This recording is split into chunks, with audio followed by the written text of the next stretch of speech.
How do we grow this influence of black leaders, men and women, that can represent our industry inside the ANC, inside the policy-making structures?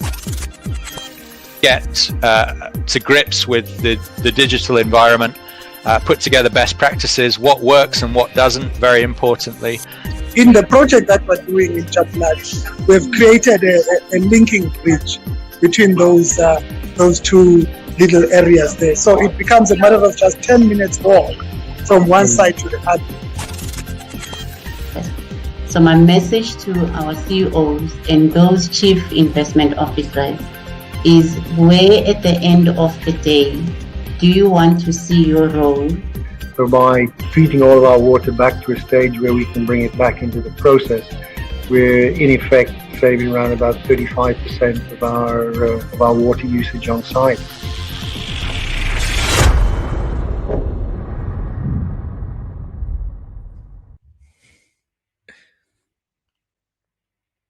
And we are live. Welcome to greeneconomy.tv. I'm your host and facilitator, Byron McDonald. Today is our fourth episode of the Circular Show. And our usual guest, we have Chris Whyte, director of the African Circular Network. And we have Gordon Brown, publisher of Green Economy Journal. But before I bring on our guest, as I say each show, greeneconomy.tv provide insight and intelligence on all sustainability-related matters. Hey, gents. Hi, Byron. How are you doing? Good. Just a slight flu on my side, but that's why I'm leaving you guys. You do all the talking, so it's fine. Great stuff. Gordon, I'm giving over to you. All right. Thank you very much indeed, Byron. And Chris, welcome to you as always to the show, representing your own practice and also your colleagues at the African Circular Economy Network. What a pleasure. So what we've done in the first episode is we really looked at the big picture. We said, what does green economy, or rather circular economy, mean globally? We then, in the second show, we sort of spoke about some good news stories or some success stories. We also spoke about the South African context. And then we spoke about extended producer responsibility, and we then said we were going to look at circular economy at a very specific sort of sector or subsector level. And that's brought us to this conversation today about how does circularity, or how does circular thinking, or how can it be applied to solve problems in the fresh produce supply chain. So welcome to the show as always, and I'd like to start off by asking you to perhaps set out, if you wouldn't mind, the problem case as you see it. Now, I know, of course, that there are different problem cases for different types of products and produce and so forth, but to the extent that that you can in a short space of time, give us a sense of the types of problems that we're facing today and which have been caused by a linear approach in the food and fresh produce sector, please, Chris. Sure. Hi, and I see Nolwazi has popped in there. Hi, Nolwazi. Hi, how are you? There's good. There's a huge issue in terms of understanding the way that we have developed our agricultural sector into a linear economy. And we've got to try and look at understanding the different elements of that. What we've seen recently with COVID and the pandemic, very specifically on an international basis, is a huge issue with the sensitivities and reliability of global supply chains. And it's not just global supply chains. We saw during lockdown, we had issues in terms of inter-provincial transport. There were issues around moving materials around within the country, let alone outside of the country. So a lot of what's happened is that our agriculture has evolved into large-scale sort of monoculture agricultural practices. A lot of that is on a commercial basis. We use a huge amount of herbicides and pesticides. The systems are very inefficient in terms of their energy usage and in terms of their water usage.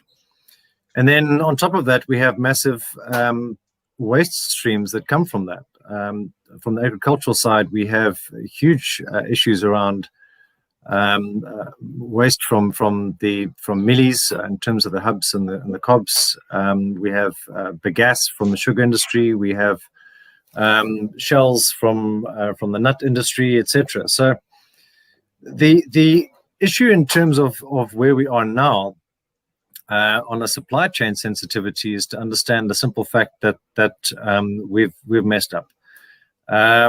If you look at the Durban fresh produce market, for example, probably less than 30% of the produce that is sold there comes from the Durban or the KZN area. So we've got to look at now what's happening with farmers who now tie themselves into the big retailers, and those retailers have their systems and structures. And those are normally reliant on taking produce to a central distribution point for either packaging or repackaging, and then redistribution back to the retail markets.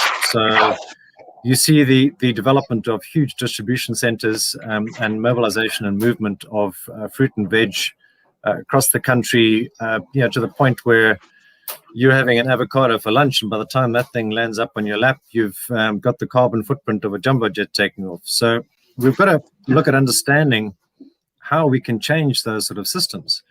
We know farmers in KZN who are their produce goes to Johannesburg. It gets packaged here. It then goes to Johannesburg through a cold chain system, which obviously uses energy and the transport to get it there. And then it's unpacked and repacked at a site in Johannesburg for its different consumers and put into the sort of retail packaging for that particular brand, and then redistributed back to those areas. So often, if I'm having an avocado in KZN from Woolworths in Pietermaritzburg, it probably has traveled a hell of a lot more than I have over the last 12 months of the pandemic. So we've got to look at the value chains. And the simple reality is that shops are different. We no longer have the mom and pop shops. We no longer have the corner cafes. Even the restaurants now are tied into the big supply chain systems, and we're no longer sourcing material locally. And we're also, through our linear application, we're insistent on having product that is not in season. So if I want an avocado in the middle of spring, I can get one because I can import it from Israel, or I can get it from whoever is in season at that time. So when you start looking at global supply chains, then carbon footprints in terms of agricultural produce is just through the roof.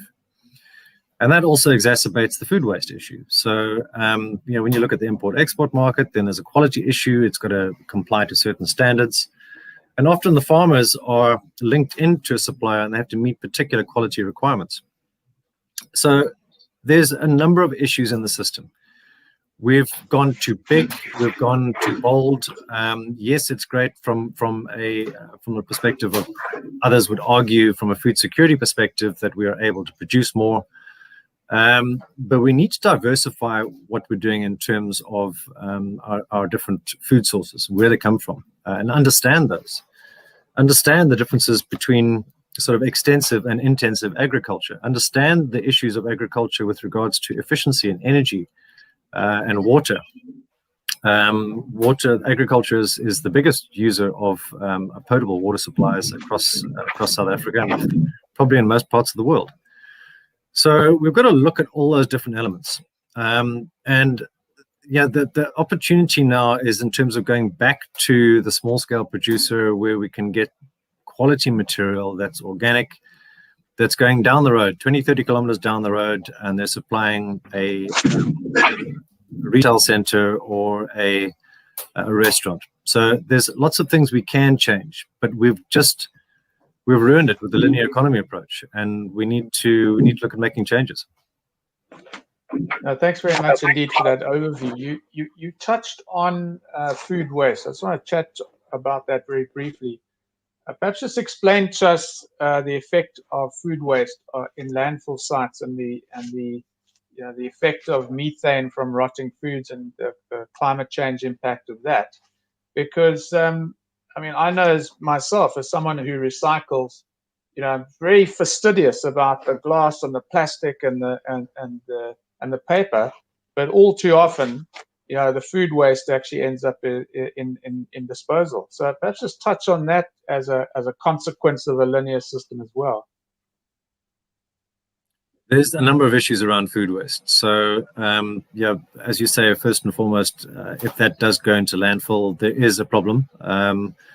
Simply because the degradation of biomass in that anaerobic environment creates methane, which has 23 times the global warming potential of carbon dioxide. So our landfills become methane hotspots, and in reality, they're not properly managed. A properly managed landfill will harvest that methane and convert that into energy, but we don't see that at all, really, across Africa. With the exception of one or two small opportunities or applications, for example, at the Bosasa Road in Durban. And again, I don't think that unit's even functional at the moment. So we want to try and avoid it going into an anaerobic environment. And that's why home composting is fantastic. The birds and the bees love me here. I think I've got 8 compost heaps in my garden. And nothing of organic fraction goes outside of my boundaries. Not everybody has that ability, though. So the reality is not everyone has space for a compost heap or vermiculture. Looking at using worms to break it down into worm tea as a liquid fertilizer or as a compost. But we also need to look at the value of compost is very low. So when you look at your commercial compost producers, they are transporting materials distances, shredding it, putting it into large tunnels that they call wind. I can't remember what it's called. So the issue then is that they're producing a product which has a low value, which then has to be bagged and then again transported massive distances to go to a nursery or to a retail center. So compost also needs to look at the circular opportunities in terms of adding value to that. Again, vertical integration, where one can look at different components and one can convert from a compost to a bioorganic fertilizer. And there are a number of other waste streams that one could look at to add to that. So we have waste lime streams in South Africa that could be added. We have waste gypsum. We have waste ash. We have different products that could be mixed in with composts to convert that into a higher grade fertilizer, an organic fertilizer. So again, looking at vertical integration in terms of the product. But food waste is a bit more complicated than that. It's not just the peelings off my potatoes that are considered as waste. One of the big issues we have here is what I call the ugly fruit syndrome. So the reality is that the retailers have very specific specifications in terms of the shape, the size, the color of a particular fruit or vegetable, or even bananas. Bananas have to have a specific curvature. You can't have your beans too curly. Carrots need to look nice and straight. You can't have wonky carrots. So a lot of the farmers are tied into offtake with the big retailers who are very demanding in terms of the quality of the product. And that often is driven by looking at then GMO crops and looking at pesticides and chemical fertilizers and other issues. So we need to look at those food wastes in terms of our ugly fruit going into food processing and agri-processing. And there's some great systems here in this country to look at making sure that our ugly fruit gets converted into pickles or jams or juices or wines. There's a whole host of different applications to take ugly fruit or bycatch. And then you've got the big waste issues, as I said, in terms of the byproducts of your massive monoculture, in terms of bagasse and other components. And each of those, there are realistic and viable solutions to bring those into the circular economy. And that could change the entire dynamic in terms of the circularity within the agricultural sector. So, Chris, I mean, that's a great segue into a quick discussion that we can have of the various stakeholders along the value chain. Let's start with the farmer. I mean, you've touched on a number of things there. Everything from compost to which products are planted, which products are farmed, what the off-taker reality is with the farmer and the large retailer, the relationship between the farmer and the produce markets and so forth. Let's just talk first and foremost just about use of land and water and electricity, and talk about perhaps the best practice or sustainable farming from a circular point of view. And I'm thinking about literally just the soil quality, water quality, product quality. What are some of the challenges? But more importantly now, let's start focusing on the actual solutions that you see moving from a linear to a circular way of thinking for the farmer. Well, we've got quite a few issues in terms of the sort of monoculture approach that we have to agriculture. As I've mentioned before, they are very inefficient with regards to energy, water, but also space. The impact of monoculture has massive implications in terms of biodiversity. It has massive implications in terms of water yield and water quality within catchments. So there's a number of negative components around that.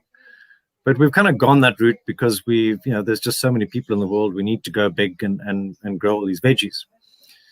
But there are systems and opportunities in terms of being able to look at changes around that. And again, we spoke about the different cycles of crops in terms of when the seasonality of crops, that can be overcome through intensive agriculture processes. So it's very difficult to get tomatoes in the middle of winter, but they are grown now. Looking at intensive agriculture, looking at greenhouses where you use a lot less water. But it's also understanding the impact in terms of how that can impact the land requirements. I'll give you a prime example. And I'll quote the name of a company in South Africa called ZZ2 that does tomatoes.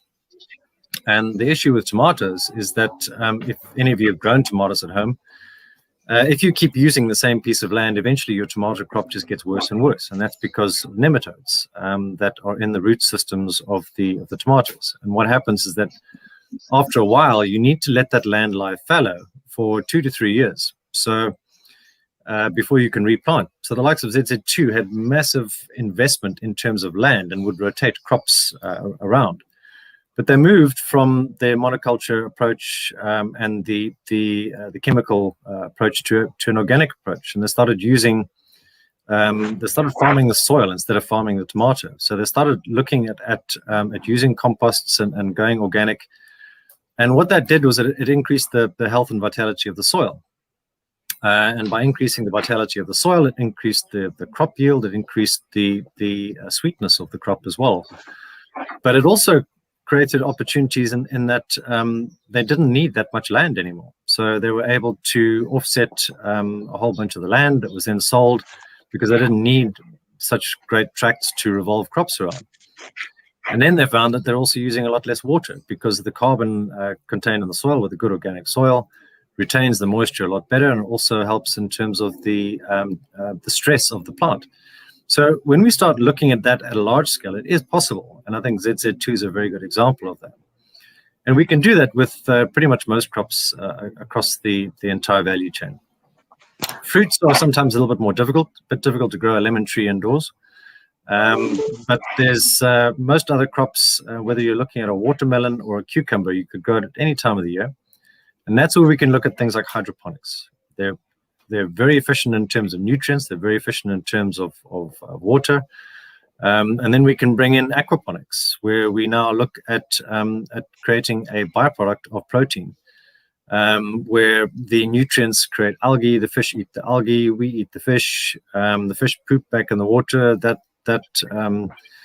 gives the plants the nutrients they require, and so you continue. So there are circular practices that are quite they're well proven, that they're very available, and we need to expand on those, but also to develop the small farmer. And I think we need to get back to the small farmer farming could be one of the biggest job creators in the country, but we need to look at, again, changing our dynamic and moving towards a circular economy. Great stuff. Tommy, just to touch on technologies in relation to the farmer. So you've mentioned waste streams that flow from the agricultural process, but gas with sugarcane, wood cuttings in the forestry industry, cobs and so forth in the maize industry and so forth. Perhaps just talk briefly. What sort of technologies are available that farmers can use to maybe create value from those wastes and put them back into the land or contribute to energy, or perhaps touch on that, please.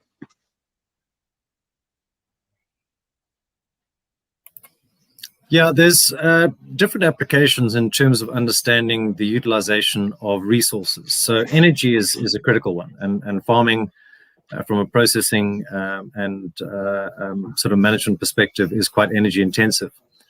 And agricultural residues are ideal for alternative energy. So if one looks at anaerobic digestion, creating a biogas which can be converted into energy, wood wastes are another ideal opportunity where those can be incinerated or gasified or pyrolyzed through a number of different technologies to produce an energy that can then offset the energy requirements of the processing. It gets quite complicated. There's a lot of different applications. Biochar, for example, is a big one at the moment. Globally, it's starting to gain traction in South Africa. And we have a huge amount of wood waste. If you look at the forestry system, very few people realize that you look at a tree in a forest, by the time that thing ends up as a plank or as a useful wooden product in the stores, 50% of that product has been lost, either in the thinnings or in the twigs and the leaves, the debarking. And then even when you're slicing it into planks with the sawdust and waste that comes from that, you're only getting 50%, if you're lucky, of that tree. And yet there's a huge value resource there, which we could convert into a biochar. And there's been some amazing research that's been done over years. I don't know if anybody's heard of the terra pretas, which are soils in the Amazon, which were basically formed through the Incas using their feces. They used to basically have a pooping pot and their food waste, and it all used to go into this big heap, and they used to burn it and then cover it. So it didn't actually burn or ash; it turned into a biochar. And those soils are still prevalent today. You can actually pick them up from space in terms of where the communities were. But what that does, and what they've seen through the terra pretas, is that the increase of organic content in the soil, particularly if you look at the Amazon, where it have very thin, very clayey soils. The terra preta creates a binding medium. It allows for the absorption of water. It increases place for the microbes to attach, but it also increases the opportunity for mycelium or the fungus to grow and connect. And what they found is that the terra preta soils would automatically just dig in through the old subsoil and create new soils, where that wasn't possible without the carbon. And those lessons we can take from there and put that into what we're doing today. We talk about carbon sequestration and carbon management. Biochar is a perfect application for that. And the benefit of that is, again, better yields on soils, which means that you're farming the soil. It means it needs less herbicides and pesticides. It also retains the nutrients, so you don't get leaching. And then what happens, you get nitrates and phosphates that leach into our waterways. That causes eutrophication, or when there's algal bloom. And all of these are different issues that are problems from that sector, but it can all be changed by systems that we used to do 2,000, 3,000 years ago. So again, circularity is not always about high tech. Circularity might be about looking at an old system and bringing in new tech to get to the production levels that we need. But those are great opportunities to transition agriculture into a circular economy practice. It's fascinating stuff. And on that note, I'd like to bring Nolwazi into the conversation. Was he just listening to the chat as you have been and looking at the world as you do from your young eyes and the eyes of a student studying the environment, environmental issues? Are there any questions from your side that spring to mind at this stage? Actually, I do. Chris, you spoke about hydroponics, right? So my question is, don't they use artificial chemicals for that process? And will the quality be the same as what we plant, organically on the soil and hydroponics? It's a good point, and there are hydroponics and there are hydroponics. The reality is that hydroponic agriculture is actually can produce a better product. You've got a better control of the nutrients in the system. You've got a closed loop system, which means that it uses a lot less water. But you've also got the opportunity in terms of creating different crops out of season. And there really aren't issues in terms of the water quality at all. So there are great mediums that have been created. There's grow mediums. Again, looking at another waste stream, glass is a beautiful medium for hydroponics, and there's a lot of waste glass we have in the environment. So there's many different ways of looking at it. And I think hydroponics from a small scale, containerized type perspective, your yields are better because you can even control the lighting, you can control the environment in terms of the temperature, that controls the growth, and using a lot of the science that's out there at the moment. With hydroponics, using lighting systems and temperature control systems, one can actually change the consistency or the nutritional dynamics of the plant just by creating the best environment. So hydroponics is massive. If we look at urban environments and food security across the globe, hydroponics is going to be a massive part of that going forward.